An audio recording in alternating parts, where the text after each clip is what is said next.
নির্যাতিতার বন্ধুকে নিয়ে পুনর্নির্মাণ। দুর্গাপুরের মেডিকেল ছাত্রীর নির্যাতিতার বন্ধুকে নিয়ে পুনর্নির্মাণ। দুর্গাপুরে ডাক্তারি পড়ুয়াকে গণধর্ষণের অভিযোগ। ঘটনার পুনর্নির্মাণ পুলিশের।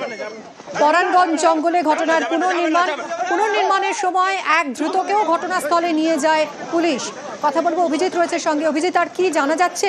নির্যাতিতার যে বন্ধুকে আটক করে জিজ্ঞাসাবাদ করছিল পুলিশ, সেই বন্ধুকেই কি ঘটনাস্থলে নিয়ে যাওয়া হয়েছে? মিমি, সেই বন্ধুকে ঘটনাস্থলে নিয়ে যাওয়া হয়েছে বা আটক অবস্থায় তাকে রাখা হয়েছিল। তবে তদন্তের সমস্ত রকম সহযোগিতা করেছে সেই বন্ধু, এমনটাই পুলিশ সূত্রে জানা গেছে। এবং আসানসোল দুর্গাপুর পুলিশ কমিশনারের পক্ষ থেকে গতকালও জানানো হয়েছিল যে এই যে নির্যাতিতার যে বন্ধু, যেটা ডাক্তারি পাঠশালার যে ছাত্র, সেই ছাত্র তারও কোনো রকম এই ঘটনায় কোনো ইনভলভমেন্ট আছে কিনা সেই গোটা বিষয়টা পুলিশ তদন্ত করে দেখছে। তবে নির্যাতিতা ছাত্রী তিনি কিন্তু তার অভিযোগপত্রে তার এই বন্ধুর বিষয়ে কোনো রকম অভিযোগ করেননি, সেটাও গতকাল পুলিশের পক্ষ থেকে সুস্পষ্টভাবে বলে দেওয়া হয়েছে।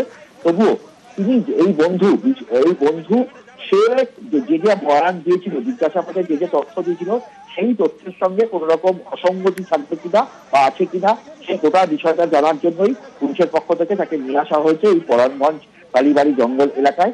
অর্থাৎ গত শুক্রবার সন্ধ্যা 7:58 বেসরকারি মেডিকেল কলেজ ক্যাম্পাস থেকে বেরিয়ে তারা ঠিক কি করেছিল এই বন্ধু এবং নিগৃহীতা ছাত্রী এবং তার এই বন্ধু ঠিক কিভাবে এই জঙ্গলে প্রবেশ করেছিল এবং কোথায় বসেছিল, কোথায় ঘটনা ঘটেছিল, কোথায় তাদেরকে হুমকি দেওয়া হয়েছিল, মোবাইল ফোন কেড়ে নেওয়া হয়েছিল, এই গোটা বিষয়টা তার বন্ধুর কাছ থেকে যে জিজ্ঞাসাবাদে যে বয়ান পাওয়া হয়েছিল সেটার সঙ্গে মিলিয়ে দেখা হচ্ছে।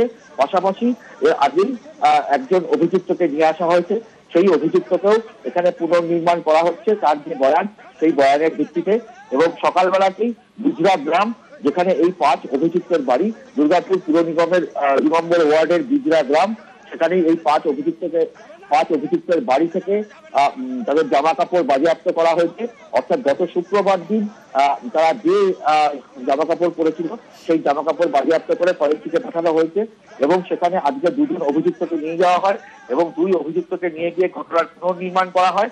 এবং একই সঙ্গে আজকে এই পরানগঞ্জ কালীবাড়ি জঙ্গল, সেই পরানগঞ্জ কালীবাড়ি জঙ্গল এলাকাতেও এই একজন অভিযুক্তকে আনা হয়েছে। আগে তাকে দিয়ে ঘটনার পুনর্নির্মাণ করা হচ্ছে। এবং এই কিছুক্ষণ আগে ওই নির্যাতিতা যে ছাত্রী, তার বন্ধু, তিনিও তার একই জায়গাতে পড়াশোনা করেন।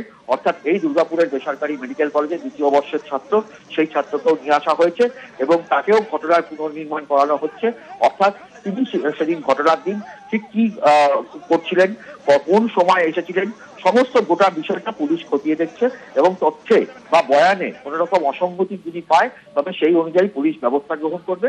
পুলিশ তদন্তে কোন রকম ফাঁক রাখতে রাজি নয়, যে কারণে সমস্ত রকম যেভাবে এই ঘটনাকে পুনর্নির্মাণ করা সম্ভব সেই গোটা বিষয়টারই পুনর্নির্মাণ করা হচ্ছে।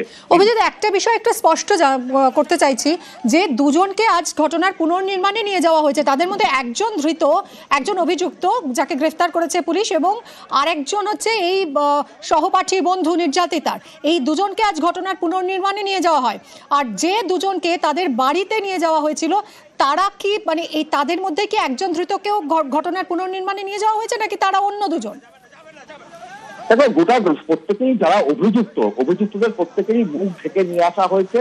এবং বিজরা গ্রামে যে 2 অভিযুক্তকে নিয়ে যাওয়া হয়েছিল আর এইখানে পরানগঞ্জ জঙ্গলে যে 1 অভিযুক্তকে নিয়ে আসা হয়েছে, তারা একই ব্যক্তি কিনা সেই সম্পর্কে নিশ্চিত হওয়া সম্ভব নয়, কারণ প্রত্যেকেরই মুখ ঢাকা রয়েছে।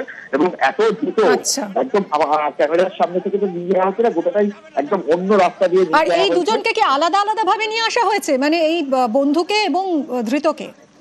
হ্যাঁ, নিঃসন্দেহে যে অভিযুক্ত, সেই গ্রেফতার হওয়া অভিযুক্ত ব্যক্তিকে তাকে প্রায় ঘন্টাখানেক আগে নিয়ে আসা হয়েছে।